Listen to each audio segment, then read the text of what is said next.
He'll get the second round. Okay, now we know there's. No, it was none of it. Excellent. It's good now. Whoops. Okay, I'm gonna mute this. I have to pee. Oh, I'm glad I muted that, but left that one.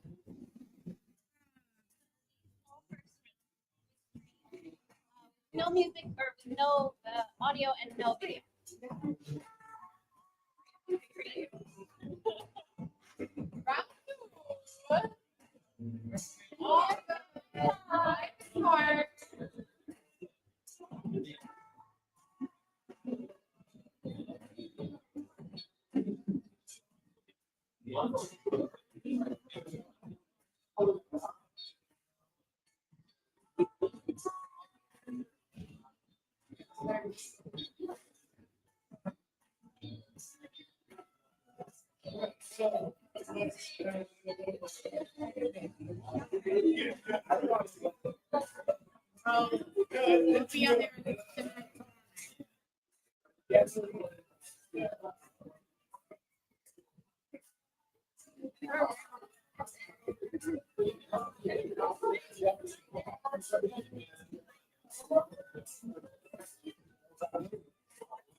I'm not working.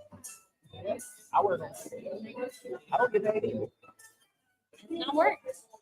It's work. You're copying. Oh, it's work. I'm taking down that thing, doing all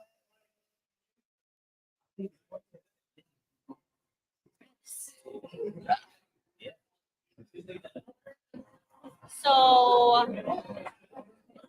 this is not muted. Can we move away from the microphone? I'm not saying anything crazy. I just don't like talking into the damn thing.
All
right, off the coaches now. We have 1 minute before we get started. I'm about to go outside and tell everyone to come back in. Please, judges, return to your seats. You're about to get started.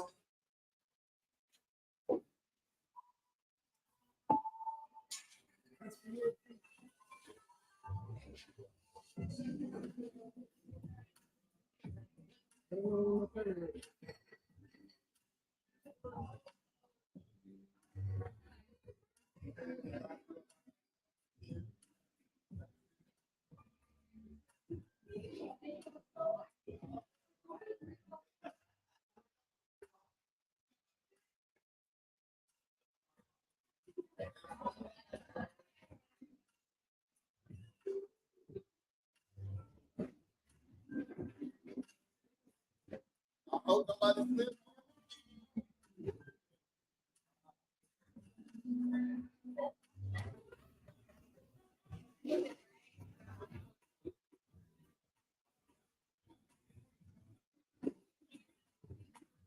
Yeah. Oh, the recording?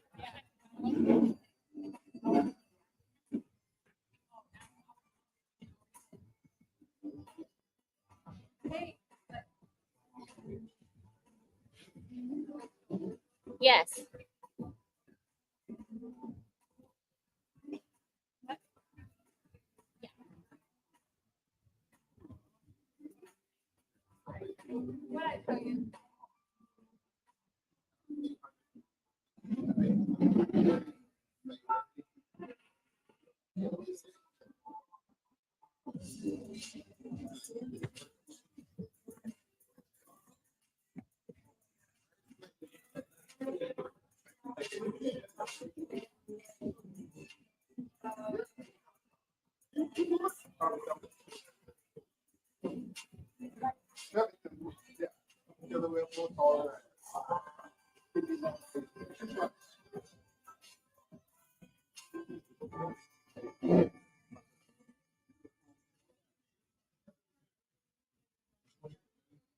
So there's the saying that if you want to talk about the pain that I caused, that you must talk about the good times too.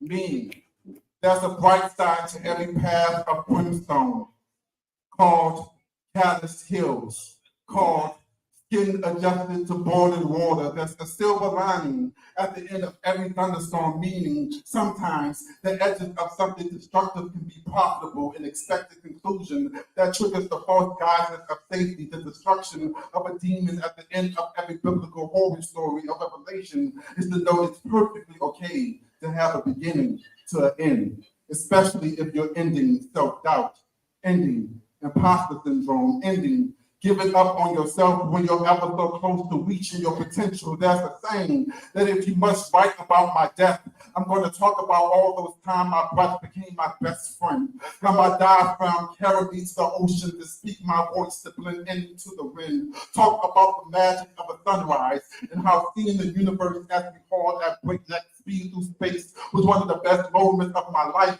My depression bleeds into everything I say and do, being the disrespectful, trifling emotion that it is. I must talk about those times a smile was my default setting without notice. I'm resting, don't fuck me, put me face was on a permanent vacation. That time where laughter was contagious, even when the jokes was not really funny. If my heartbreak will write itself into all my relationship issues, I will talk about those times that love was the reason I woke up and went to work.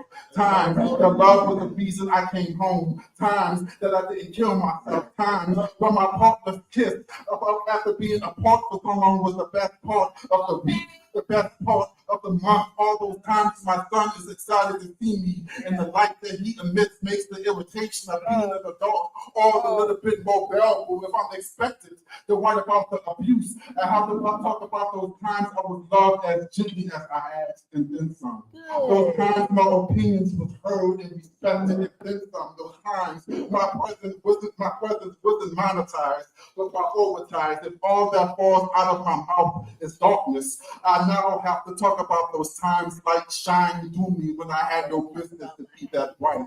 Those times where in the perpetual darkness I'm transformed into a supernova. Times where the rain fell from the sky to the ground and it did not cause a flood. Right. Those times the rain acted as a baptism, as a water pump created by the Creator for free. Those times where snowballs was the only thing to conquer your thirst during a heat wave. If I must talk about my family being dysfunctional, I have to talk about those times it functioned just fine.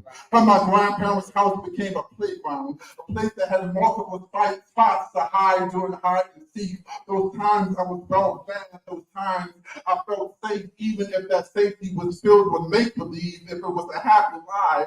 I still enable us to fly, to look back and be happy that I did not kill myself, that I did not die, that I am still here in the land of the least living, even if Neverland imagination never greets me late at night like it used to happen. But I'm still here, being able to reminisce about the good times and the happy too, that I'm here working through all my trauma instead of letting it conquer me or conquer you. All right, awesome poetry family. That was also new shit. Both of the poems you heard tonight are rough draft of poems that will be featured in our play between me and two other poets that I will name at the end of the slam.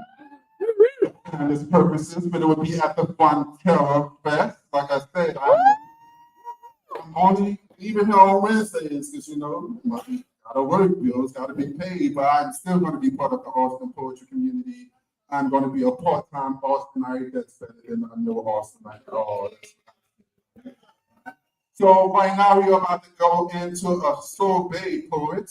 All right, I see the sorbet poet. I was just making sure that they was in my peripherals and I was giving them enough time to get properly calibrated. All right, I want you guys to already clap, already clapping, already clapping. This is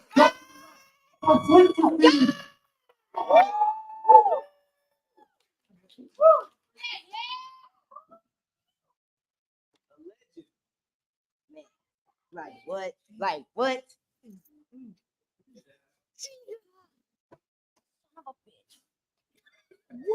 What? My bad. I'm so sorry. We gotta record you. Hold on. Wait. Just Hold that thought. We got it. Hold that thought. My name is Frequency.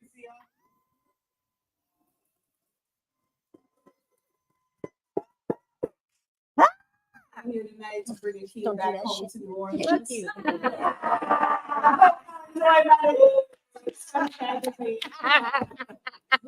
Y'all good over there? Yeah, yeah. Yeah.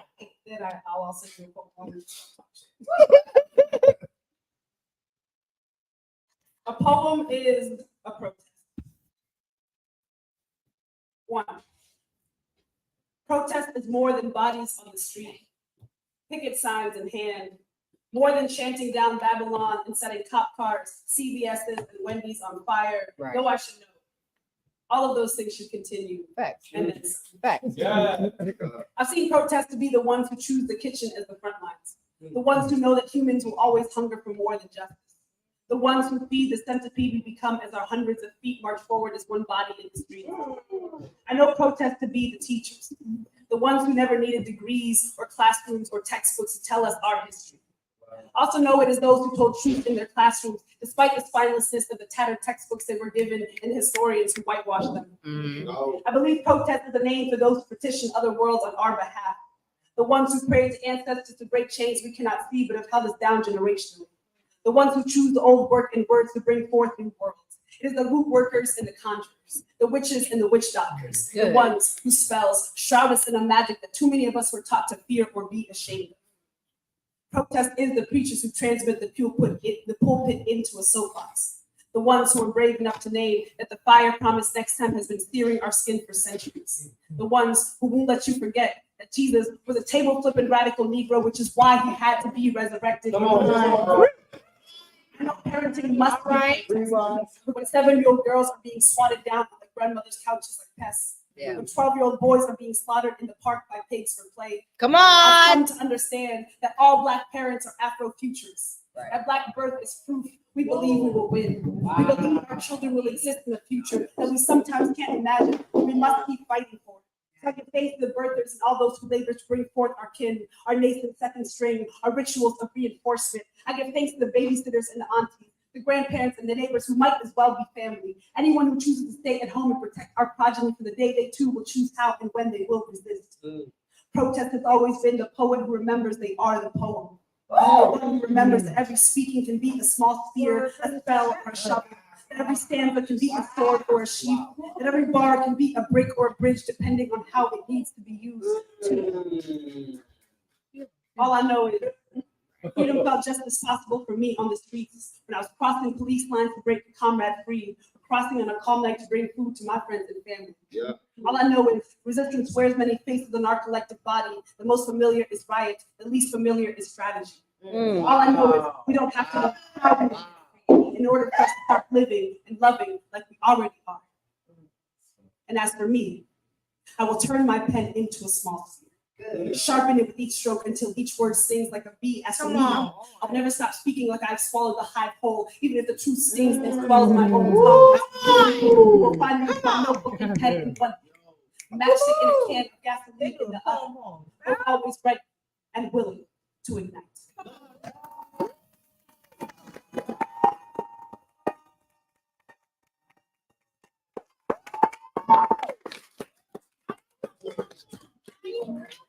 Give it up for Frequency.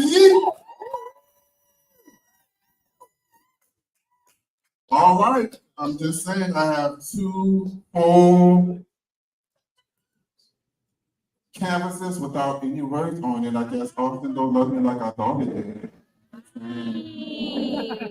Dramatica. I'm just saying I have 2 that don't have nothing. That's just out here lonely.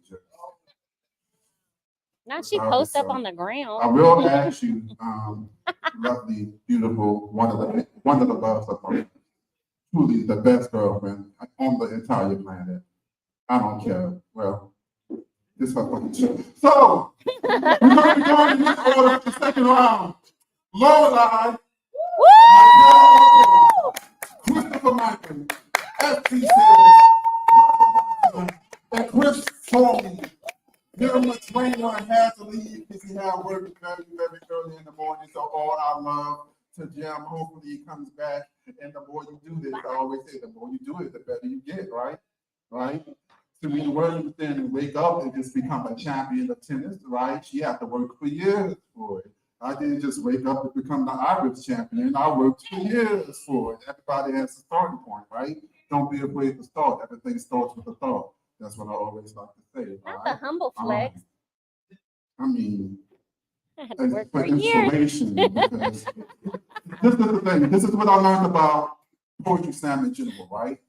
A lot of poets who don't have a good, strong root in their poetry, and poetry slam is like the first introduction to spoken word poetry that can be attached to their score so hard, right? I was writing poems for like 4 or 5 years and performing for writing what poetry slam was. So my poetry don't come from slam, which is why I can stop slamming and my poems still will be my poems. Just the fucking writing. So I like to say for all poets, if y'all ever feel some type of self-consciousness about poetry slam, fuck those numbers. Because what's a 10 in one room is a 6 in another room, is a 15 in another room. It's all fucking relative. Just worry about being the best possible you that you can be. Compete with yourself. Be better than what you was the last time, right? That's how you succeed at this game we call slam, all right? So you're ready for the second round? All right, you're already clapping. You're already clapping for Lola.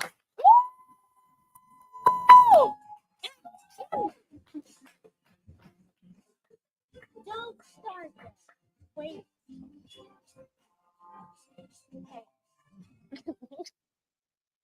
Newish shit Knew it. Yeah. are supposed to be your first example of love. They show you what it's supposed to look like, what you should look and strive for. And I believe my parents were the perfect lovers, the best example. I mean, the kitchen was always clean. I didn't know it was half empty cups being put in the sink and the ones half full were on a shelf we couldn't reach. I mean, my father always cooked and my mother always cleaned. You wouldn't know they always argued how to keep the kids full before dinner. We did always sit at the table together. A ritual we followed until my father was no longer allowed or able to show up at the table. My dad always took my mom's comments in stride. My mom would say that shit with pride, but I mean, the kitchen was always clean. I didn't always know what I was watching. You see, my mom kept my dad a soldier long after he retired. I watched as he took orders and followed every command. My mom never said, "I love you" out loud. So I took lessons on how to love from my father because I guess I felt he knew how. I wish half of me listened more to my mother. I know how to follow instruction, but I don't know how to give it, don't know how to ask or say what I need. My mother always kept a broom in her hand. Not one you could see, but one that was always ready to sweep the problems under the rug, sweep the issues behind the door. My hands did learn how to hold the broom, how to let the dust pile up and settle down. I know how to turn problems into blankets. I wrap myself in behind closed doors. I tried to take other lessons too. My dad knew how to show love from miles away. When I was young, he was away protecting our country, but he was still in our home, teaching me math on a screen because my mom couldn't teach me that either. And when my mother finally did say, "I love you" out loud, it was because we asked, begged her to. There are other lessons I learned from my father that I am not proud of. We are both addicts. I suppose this isn't a lesson I learned, but rather one I inherited. I know mine won't send me where his did, but when my dad went to prison, any idealization of love I had should have been ripped away with him. But he taught me how to love from miles away, so somehow I already knew how to love him behind those bars too. It's like I learned love all the wrong way, as if all love is ignoring the ugly. You don't have to accept it and work it out. You don't have to know how to point it out. You just have to put on rose-colored glasses, or even better, just wear your blinders. I do not think my parents taught me how to love correctly.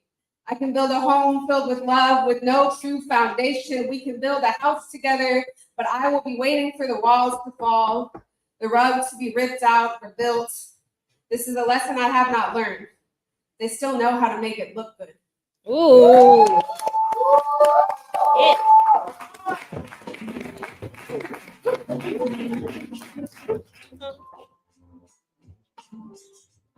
Give it up for Lola. Judges, I'm gonna need your score. In 5, 4, 3, 2, 1. Put the ball.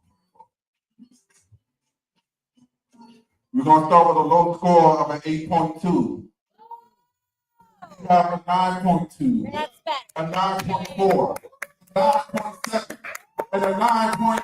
Give it up for the ball. Give it up for that ball. The same energy going for my Keller. Okay.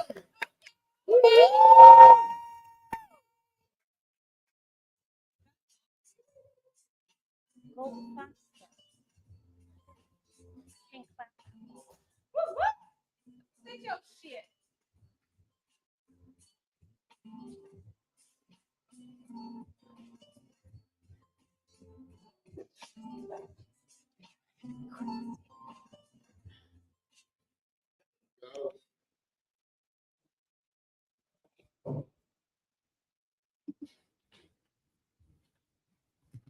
Dear, can you hear the wind? Black girl, feel alive again. I'm talking dove in the wind, kind of free again. Both in the wind, free again. Live and love freely. Whoever the fuck you want to do, whatever the fuck you want to.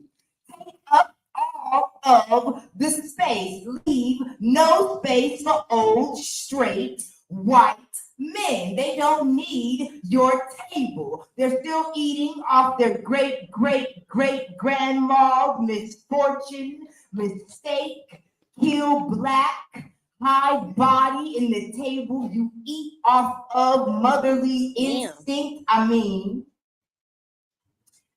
her kitchen heirloom. In that case, force feed them some you, because she ain't going nowhere. My voice will carry weight in this space, in this room, on this very mic.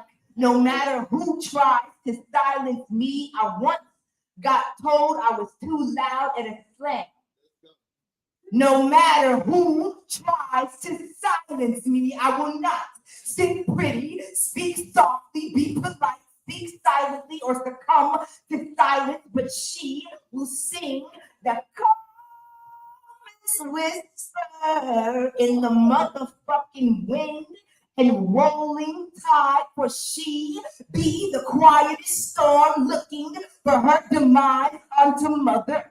For she knew the heartache would sew itself together again. She just needed to find the needle in the fucking haystack, or the thread in another lifetime. She knew not to be so hung up on what could have been. She's ready to find herself new again, ready to win again, ready to be present again, ready to forgive the past, or at least fucking forget it, ready to trot over trickle traumas and troubled tsunamis, ready to soar, sometimes subliminally knowing that if we let go of the things hurting us, There's still time and space to rebuild, dear Black girl. Remember, even in your darkest times, you still shine as bright as 1,001 beaming suns. Remember, you have all the tools in your possession to fly like an eagle with no destination in sight. Pick up your chin. It's time to spit. See the horizon again. And own it this time. Forever.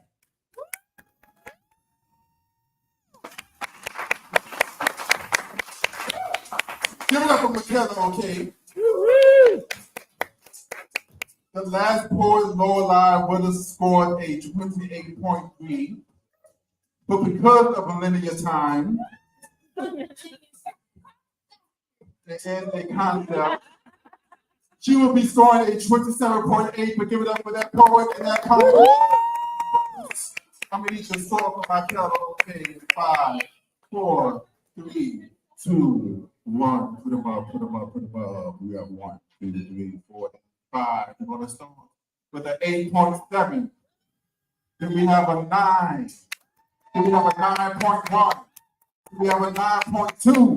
Then we have a 9.8. Give it up for the poet. I want you to keep that same energy going for Christopher Michael.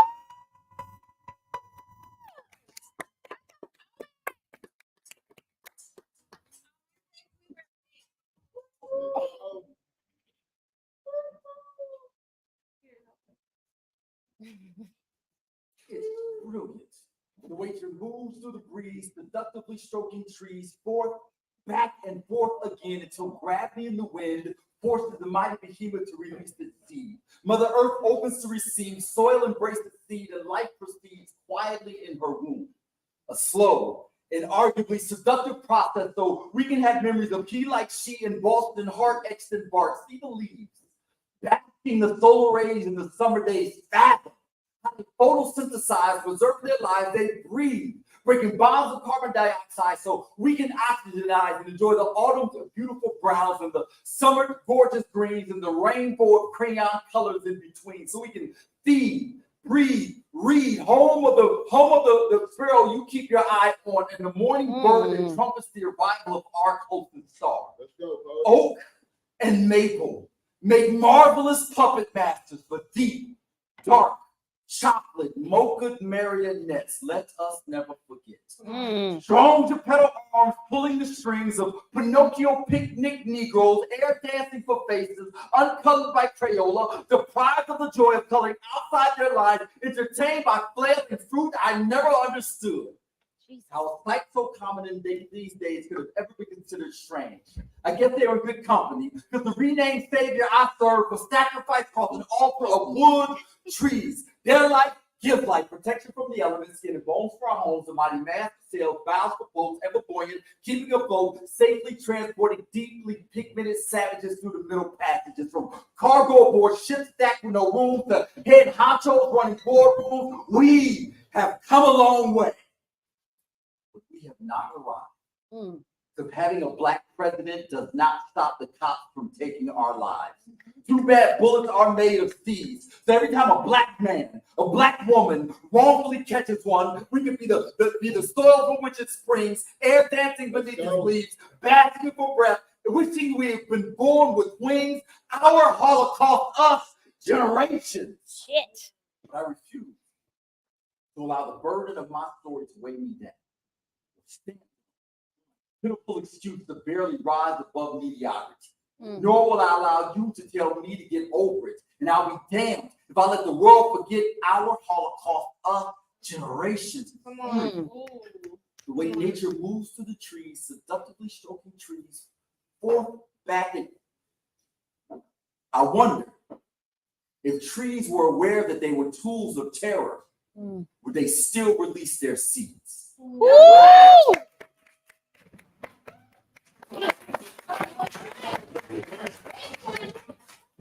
Jeez. Yes. Give it up for Christopher Michael.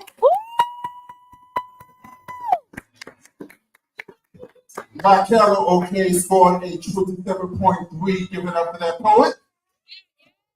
Judges, I'm gonna need your score for Christopher Michael in 5, 4, 3, 2, 1. Put them up, put them up, put them up. We have 1, 2, 3, 4, and 5. We're gonna start with a low score of 8.9. Do we have a 9? Do we have a 9.3? Do we have another 9.3? Do we have 9.7? Coming up next on the mic, you're already clapping. You already clapping. Give it up for us. See.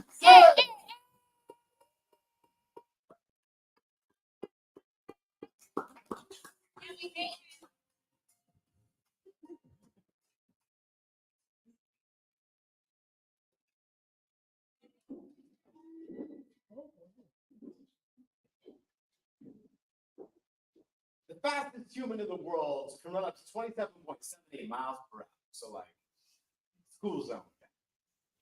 What about the speed of light lasted our attempts to be quick? When you can travel the distance of our entire planet 7.5 times in the span of 1 second, everything else must seem glacial to you. Light speed is impressive. But there is something we humans have created that travels nearly as fast. We call this invention prejudice. So expedient, blink and you can Mississippi right. So sudden, it can Eric Garner attempted arrest and to cover up statements such speed that could break necks. I want to talk prejudice to be so quick, it took 200 years to Jerry meander our way back up to it. So rapid, in just 2 seconds, you can go from apartment residents to body bag recipient. So swift, you can be acquitted before the beating gains a hashtag so immediate. Racially motivated now reads mental health crisis.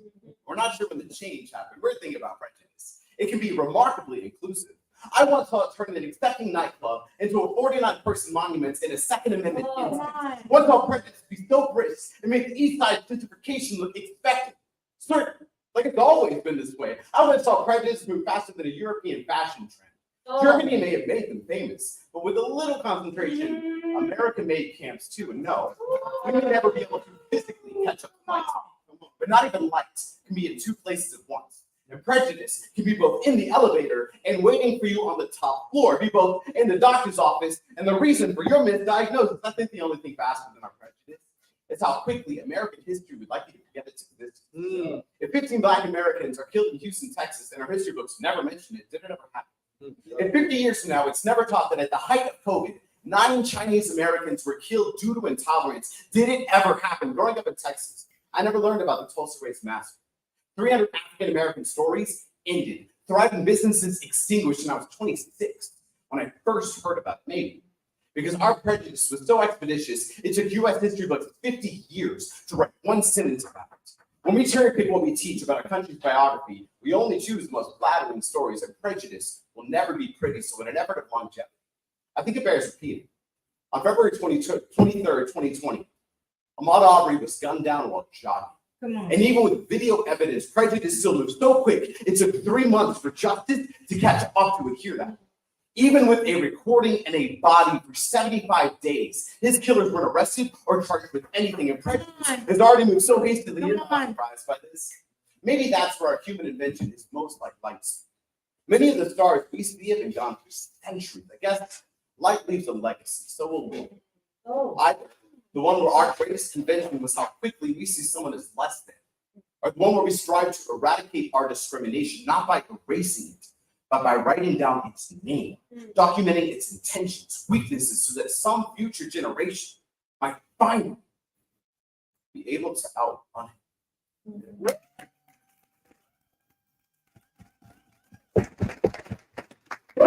Give it up for SBJ.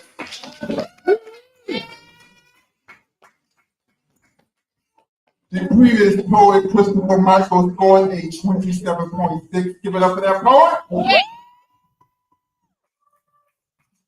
When's the last call for alcohol? Is it soon? When's the last call? Huh? All right, last call for alcohol is when the show is over. To be within the next 35 minutes, so get your last drink orders in. If you feel like, you know what, I don't want to drink the whole drink. Right? I've already received 1 drink tonight, you know, don't mind another one. I'm not driving home. Right? So, you know, this is, I'm gonna going away for this. A little fun. Judges, I'm gonna need your score for SC says in 5, 4, 3, 2, What? 1. Put them up. 1, 2, 3, 4. All right, we're gonna start with a low score of a 9.4. Then we have a 9.7. Then we have a 9.8. Then we have a 9.8. Then we have a 9.9. Keep that same motherfucking energy. Keep it clapping for Michael Hatcher.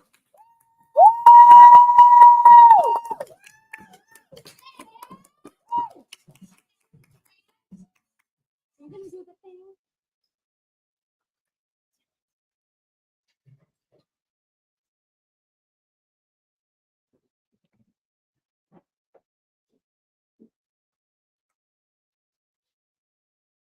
Ode to the water that we come from. Thank you, O formless one. You who does not know temperament or favor. You who only become silent when you want to taste yourself. Some days my body shuts down to remind me that it is the seed of the sea. It reminds me that I'm a series of borrowed parts sinking to the bottom of a normal life, but only from a distance. Human being is a peculiar recipe, and I am only supposed to be 3/5 of a man. That means whatever remains is left to float between the mouth of a lover and the middle of the ocean. Some days I am only water, and I am back at home in the heart of the storm. Back at home and then gone again. Lightning doesn't strike the same place twice, but from the stage, applause can sound like thunder, and I know how this works. One day, all the crowd is smiling and laughing, and then I'm standing in front of a brand new audience selling my secrets to strangers. People don't understand how long it takes me to puddle myself together. Some nights I can't sleep. I can't sleep because I am all salt and waves. I am all for suffering in silence if it works for the greater good, thank God. My mother doesn't know how often I crash against the shore. I can't explain how lonely the poetry gets. Have you ever wondered why we find so many people floating face up in a bathtub making friends? It's like twisting a faucet. That means our capacity for God is based on the strength of our wrists. When I was a kid, my dad took me to some random apartments that night. He ended up saving 2 girls from drowning, or maybe he interrupted a baptism. The answer lies somewhere in the music. They say God's gonna trouble the. They say a human being can't go 3 days without. I say a human being can't go anywhere where the waves won't catch us. We'll all be in that bathtub eventually if I wake up tomorrow and jump head first off an overpass, that automatically makes it a waterfall. Some days I am 100% liquid, and no one can see the tears stacked on top of tears. We are this beautiful collage of all of nature's most basic building blocks. We are desperately trying to hold on to the people we love. We are standing outside in the rain, coming down on each other like cats and dogs. We are tiny rivers flowing in and out of larger bodies. We are the water. We are the water that we're made of. Now raise your glasses. Cheers to us.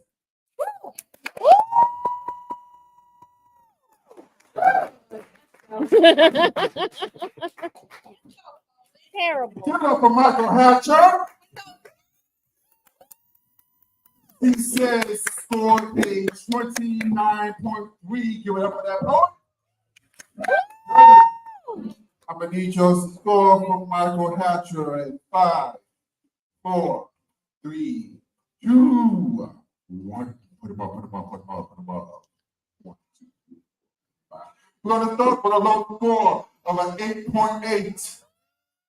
Then we have an 8.9. Then we have a 9.8. Then we have a 9.9. Then we have another 9.9. Give it up for the poet. Coming up next, you're already keeping that energy and you're clapping already. Keep it going to the next poet. Pick it up for Quinn Harmony.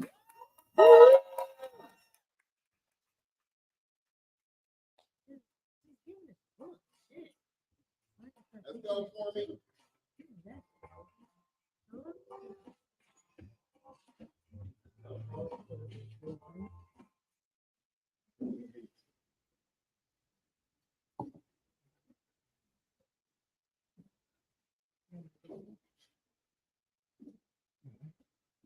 There's no place like home for the holidays. There's no place like home for the holidays.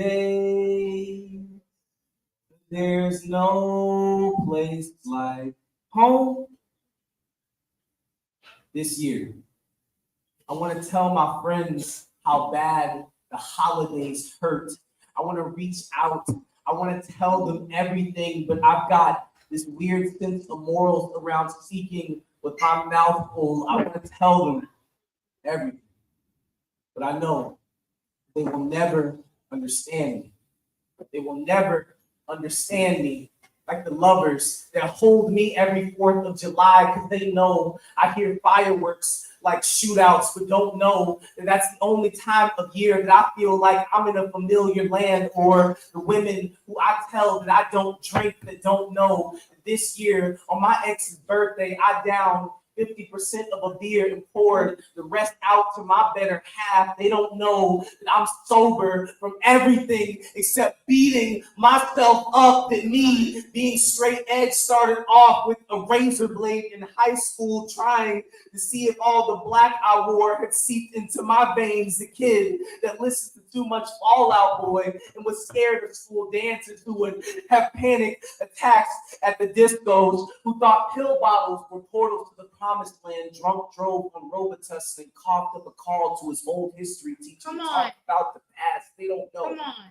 that these days, the reason that I joke so much, the reason that I troll so much is I'm just happy that I can say psych without Ward coming right afterwards. They don't know that the reason that wrong or right I talk my shit is because I grew up wearing silence like a rite of passage. And at every family dinner, they fixed me a plate of all the words that I was dying to say. And for prayer, they said, shut up before saying amen. So if I love you, I will take a bullet, but not a back seat. I will take a bullet, but not a back seat. I will take a bullet.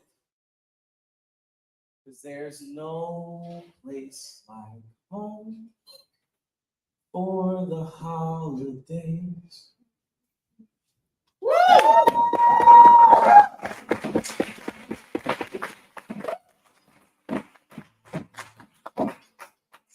Give it up for Chris Foamy.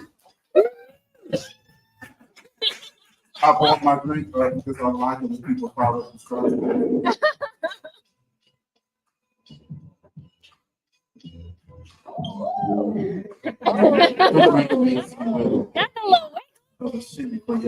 The previous poet, Michael Hatcher, scored at 28.6. I'm gonna need your song for Chris Foamy in 5, 4, 3, 2, 1. Put them up, put them up, put them up. We have 1, 2, 3, 4, and 5. We're gonna start with a 9. Then we have a 9.1. Then we have a 9.6. Then we have a 9.7. Then we have a 9.9. Give it up for that point. Give it up for that score. Now, the rules for tonight's game, right? Wait, I just want to just give me 1 second. Oh. It's not my show. Give it up for the curator of Austin Poetry Slam.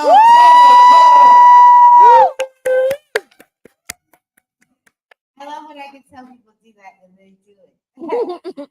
Anyway, hello, my name is Soa Charles. I'm the creative director and CEO of Austin Poetry Slam. Thank you so much for coming. This is Akeem's last night hosting. It's not his last night in the city. But we are really, really sad as a community. You have been an asset to this team. She gonna cry. I appreciate you for all you do. The reason I'm doing between the second and third round, because I'm going to go to bed. You already know that. I just wanted to I know how hard it was for you to make the decision to go back to Austin. New Orleans. Go back to New Orleans. Freudian slip. Yeah. I love that you have dedicated so much of your life, so much to my personal family. So and I know. Can you just let me fucking? I'm not want tequila tonight, so don't. Oh no, Don't. I know. In your honor. 'Cause I absolutely don't not. usually drink tequila, but I feel Yeah. Should I we could go to mute this? jail or have another baby. It happens. It depends on where the night goes. Wait a minute. Because I can't do both. I cannot have another baby, and I cannot go to jail. Those are not options of mine. And I remember when you left New Orleans, how hard it was for you then, right? And I just want you to let you know, Austin will not be the same without you being here. This city will not be the same, this community, and we are in debt to how much you have given in community to us. So thank you. So,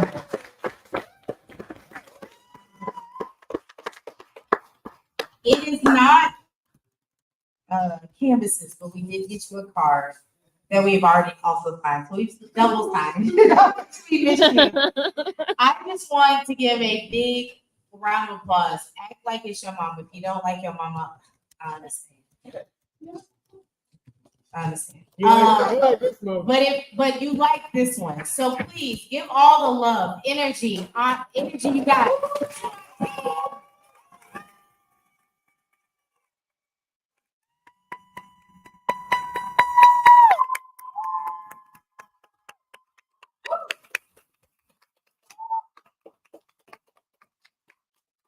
Thank y'all so much, Austin Poetry Slam. Thank you, Toba.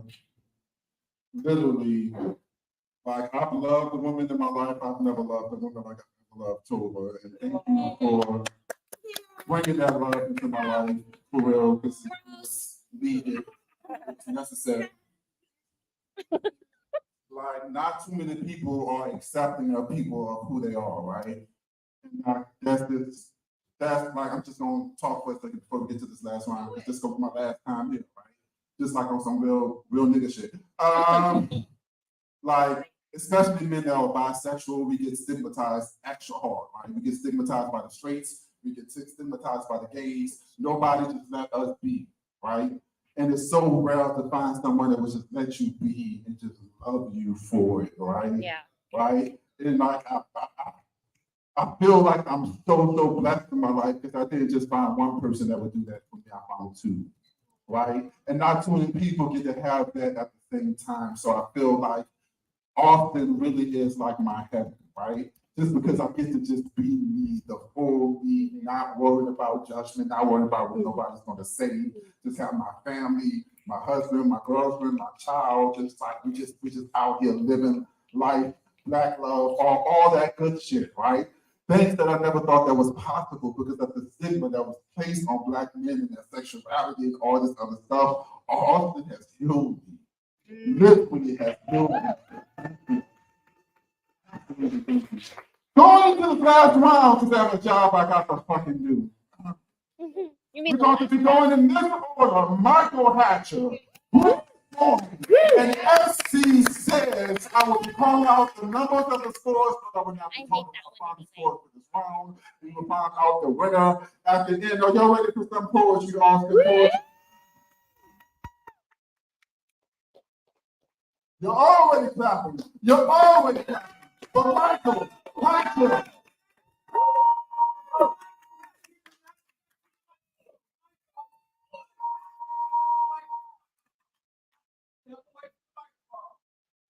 what the fuck is happening?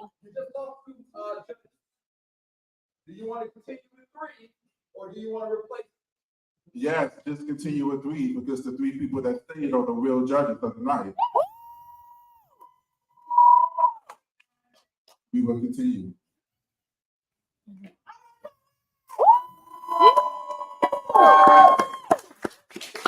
Tense. Right?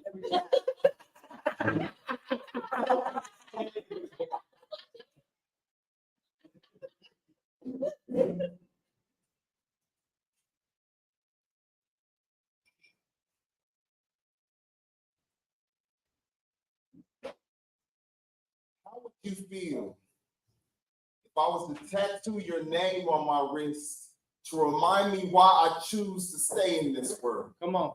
That way, if the sharp end of my Monday morning cuts too close, I'll still be anchored to you so much so that the fingertips of death are too far apart to touch either one of us. Come on, Mike. If I tattoo your name on me, it might provide a place to put a much kinder cut. And the two of us can sail through my bone marrow and rejoice in the fact that each drop of blood only brings us that much closer. If I tattoo your name on me, I can show you the places on my body that don't know the sun. It's not that I'm shy, it's just that your shine is too overwhelming. Those two eyes belong on the stove, and I am just an empty pot waiting patiently for my turn to prove. You'll have to pardon me. I know it must be startling to hear an empty tea kettle whistle this loud. Well, I'm sorry, babe, but lately I haven't been able to sip enough pleasure to quench my Sunday thirst. I know. Maybe if I tattoo some praying hands next to your name, but don't worry, we don't have to address them directly to God. Instead, we can just take our clothes off and sell our souls to the highest bidder, baby. I would pay any price to be with you, whether that's a hole in my pocket or a tiny needle to my neck, turn me into a tablet, brand my hands with the label, girl. You know we both grew up in two different kinds of war zones, and I bring my own battlefield to the bedroom. That's why we love so hard. That's why all of my other tattoos are either ink or melted shrapnel. That's why I'm a smoke grenade heart. Pull my pin and I'll explode on you, girl. You know how sensitive I am. You know how these levees are sure to fail me and my feelings are sure to flood my face. Tears are tattooed on, but sometimes it feels like sometimes I feel like once your name lives on me, it will begin to multiply. And a single text will learn to look like scripture. Hopefully by then, we're holy enough to hold on to the things that make us human. Holy enough to keep the doors to my palms closed. I try not to think bad thoughts. I try not to sacrifice the things that I have labeled sacred. I built a temple for you. Only thing left for you to do is to put your name on it. Only thing left for you to do is to be present at the altar. There is no activity that's more intimate than worship. I choose to use my flesh as currency. Come on, Mike. Come on. Skin to make this love last a lifetime, and our last names live on longer than we do. With my deathbed be a bureau, and my body be a place to honor all of the pretty things that kept me here. Woo!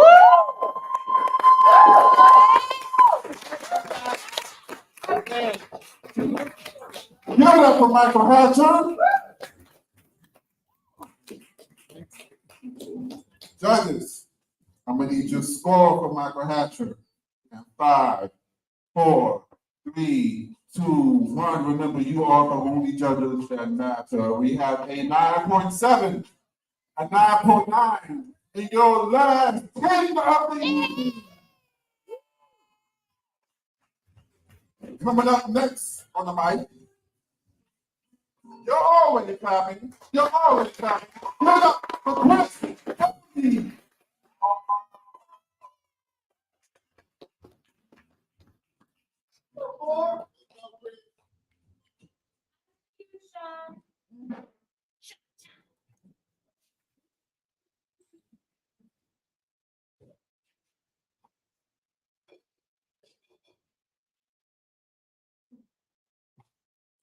And I worshiped you. And I loved you like religion. And I loved you like something I didn't have reason to believe in. And I loved you like I didn't know you were a liar. And I loved you like I believed you. And I loved you like it was worth the risk of going inpatient. And I loved you like blue lights, 11:55 p.m., an HEB parking lot, an officer who sees through the small talk, the back of his car, intake, Velcro gowns and grippy socks, and I loved you like it was worth planning my funeral instead of ours. Let's go.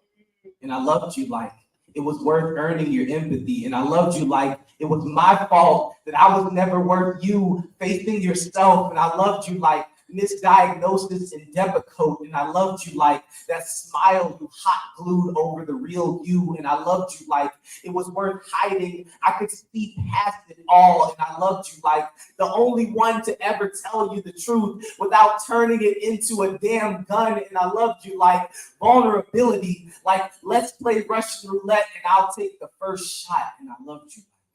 I should trust you after you accused me of palming the bullet.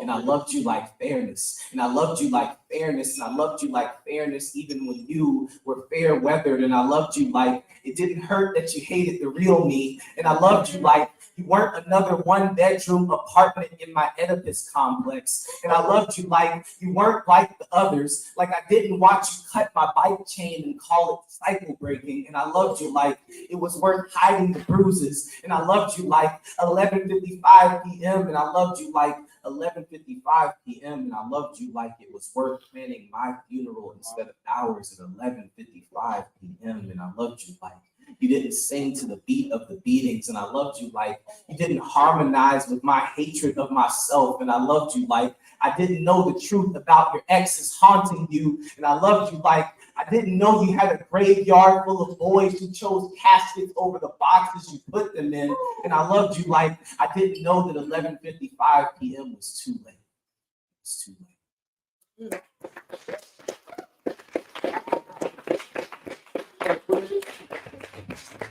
Give it up for Chris for me. Judges, I'm gonna need your scores in 5, 4, 3, 2, 1. Remember, you are the only ones that count. We have a 9.8, a 9.9, and a 10. And give it up for the poet. Coming up next to the stage, you're already clapping. You're already clapping. Give it up for C.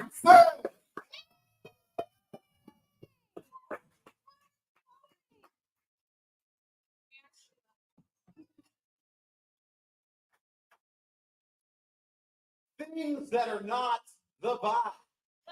The friend that sends multiple single word texts in the group chat. Feeling something wet when you sit on a toilet seat.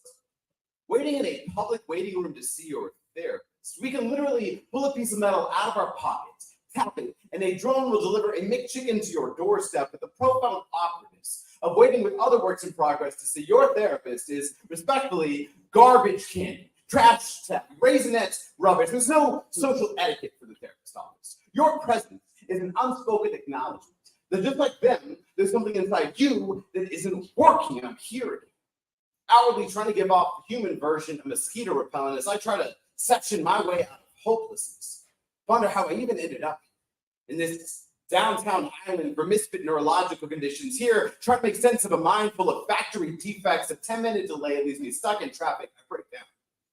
An old friend from college posts pictures of a happy marriage. I break down. A father I've been trying to impress since before I had consciousness tells me he's proud of my accomplishments, and I change the subject. Afraid to feel anything resembling the fleeting feeling of happy, and I hear adorable. See my therapist entering and she smiles. Like she can't see the finally in my eyes, and as I take my seat in the chair furthest from her pen of persistence, she asks me how I've been managing since our last session. If there's anything I want to talk about. And when I speak, she waits because she knows I'm impatient. And I don't enjoy money wasted, so if I'm going to pay for something, I might as well use that. I say, honestly, I don't think these meetings are helpful. I don't see the point in much anymore. I'm just here to check the boxes. She doesn't respond to this, only leans in. And in that silence, what I haven't said for months breaks past my lips like an avalanche. She says, I stopped counting the days that the last felt happy. And I'm only here because everything else isn't working, and none of the directions on my broken heart of a compass point towards hope, and maybe feeling nothing would be better than feeling so empty. She says depression can feel a lot like gravity. Like a darkness pulling in anything resembling ever healing. She says, I'm so sorry. She haven't felt joy in a while. That you think this world will miss the beauty of your existence. Truth is, I can't fight hopelessness for you. But what I can do is give the real monster you're battling a name. Right. Tell you where to find some armor. And the friends asking you to open up to them. With a family that encouraged you to find this establishment with deep breaths. And a world full of the oxygen called begin again. And reminders this will not be an easy fight. You being here, alive in this room, is a kind of winning. Not all victories come with parades or trophies. Sometimes they look like your client saying more in one session than he has in 12 weeks. And I laugh before I immediately start to weep. She says I'm stronger than I need to be. That it's okay to need community to help carry the weight of living when I'm done crying. She thanks me for sharing. Ask me the question I usually hate hearing. Same time next week. I breathe. I say, yeah. Yeah, I'll be here. Give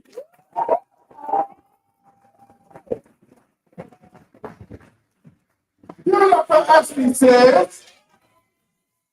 I need your scores in 5, 4, 3, 2, 1. Put them up, put them up, put them up. We're gonna drop the no score of a 0. This judges left. Here we have a 9.8. Here we have a 9.9. Here we have another 9.9. Give it up for the poet.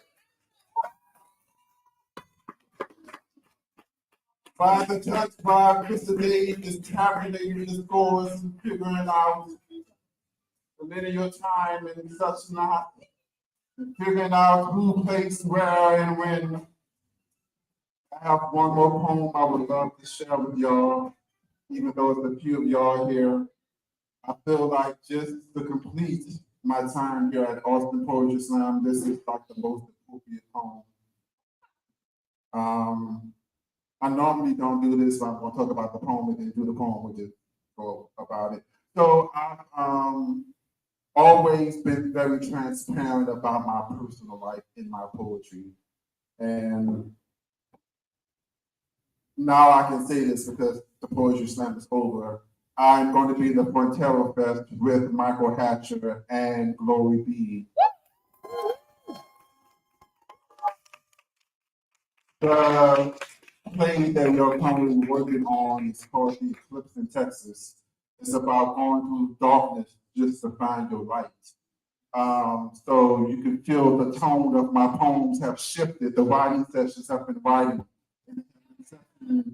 There have been healing, there have been everything that needed to be. The two poets that decided not to participate eat your heart out because this is the shit. So my mama is black, mixed with segregation black, mixed with abuse by men black. So this is a list of things my mother has told me she is not. One of my little points.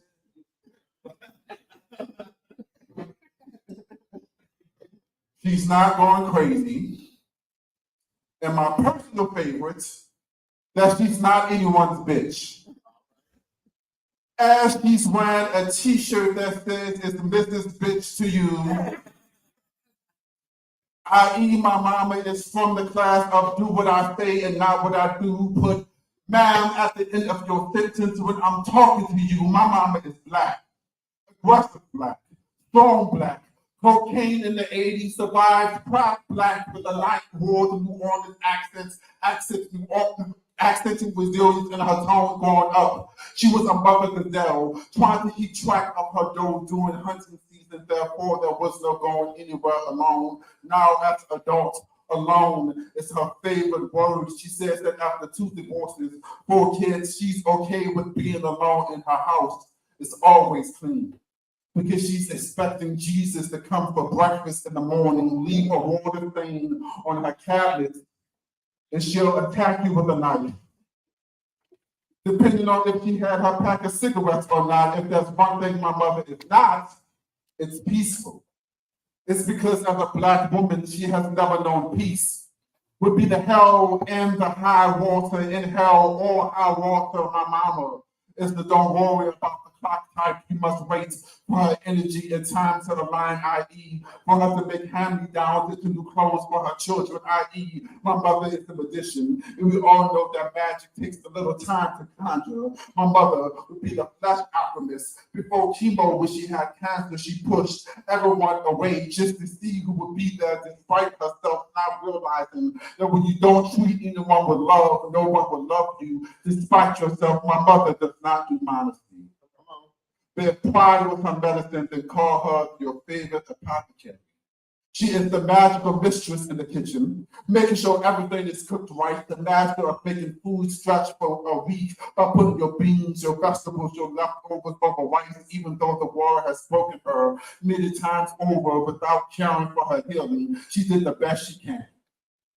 Or that's what she tells herself that allows her to sleep at night. My mother is black, born from the 50s.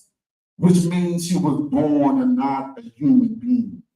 which means that the only way for her to survive is to make her body the black version of Annie Oakley. If anyone think about hurting to forest that started from her garden, she would shoot it. She probably would not miss because my mother is part gangster, part angel, part devil.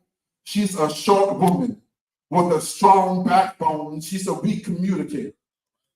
Working 3 jobs, exhausted, i.e. time with her children was not gentle. She knew the world ain't got no time for gentle. She knew that we had to be prepared.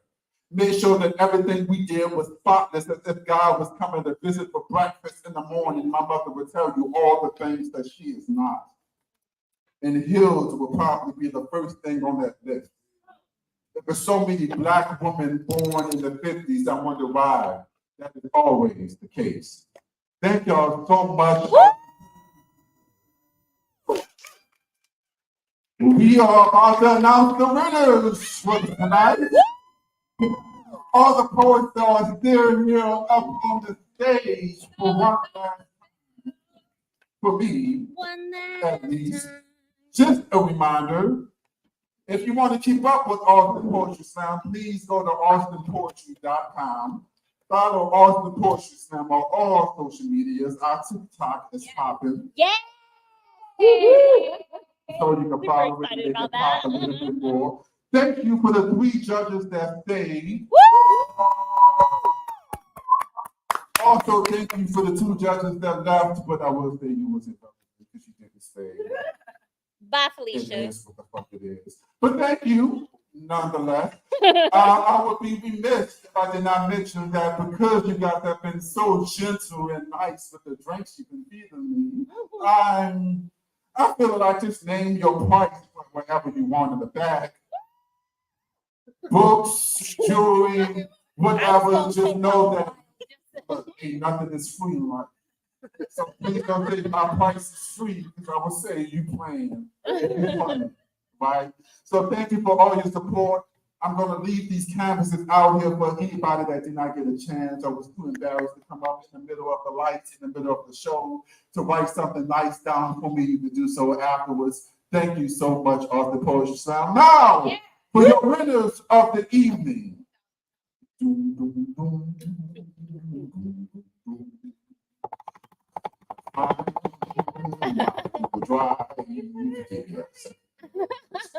I will tell you. It's on the notebook. Thank you. Let's go old school. It's about to die. All right. We are That here. was so excessive. Coming in 3rd place with all the love in our heart. And I don't know what the prize money is for tonight. Give it up. But Time coming fantasy. in 2nd place tonight with all the love in our heart, my last teammates for Austin, Michael. First tonight, who is about to come up to the mic and say lovely words to the people who are still here tonight. Give it up for Chris. Tommy.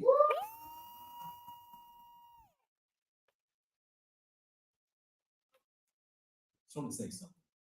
Something. I have admired this for a very, very, very long time. When I started this, he was popping. He's still popping. But I Poppin'. look up to him. And everywhere I went to nationals in Oakland, I've been to Southern Fried in Greenville, I've been to Southern Fried in Little Rock. Whenever we hear about Team Snow, we hear about Akeem, we hear about Frequency, we know we're into some shit. We're gonna see some shit. It's about to go And down. I just want to let you know, you really inspired me. You really inspired me.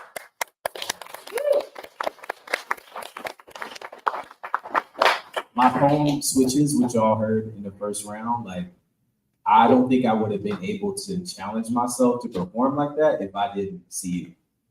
So Hey. thank you for being vulnerable in that. Facts. Appreciate it. Other than that, thank y'all for coming out. Do you want to say over here? Yeah, I think I like you right now. Fucking. Yeah, on Mondays at the Vortex, We haven't been there. It's like 10 minutes away from you. Super close. We have a show. It starts at 8 o'clock. How much is it? How much is it? To get into the show. It's free. You can't afford no. You have no choice. So come out, check it out. It's an open mic. Aggressive. So you'll see some of the same people here. You'll see some other people. It's a big party. It's huge. We have a good time. It's a lot of, it's great DJ. It's me. But yeah, come check us out. Thank y'all for coming out. And yeah, if you see anybody that you like in here, you like their phones, please talk to them after the show. Get their social media, follow them, keep in tune. Love y'all. Thank you, Austin Poetry Sound. Please remember to validate your parking. If you parked in the parking garage, parking is free for anyone that attended the show tonight. Also, remember to go and close out your bill at the bar and give them a very nice, lovely tip, right? Just give them like a nice boom. Also, remember, if you want to support me, if you don't feel like buying anything, that's fine. I'll take donations. Anything that you do can help me with my move from Austin to New Orleans and also living in two places at the same fucking time without teleportation. Yes, I cannot teleport, but when that technology exists, I will be the first one on that bitch. Thank y'all so much, Austin Poetry Sound. Thank you. Please get home safe. Please hug someone you love. And also, please, next time you come, point a friend, point your entire office, point everybody you fucking know. It's packed to full capacity every single week. Thank you, Austin Poetry Sound. Thank you.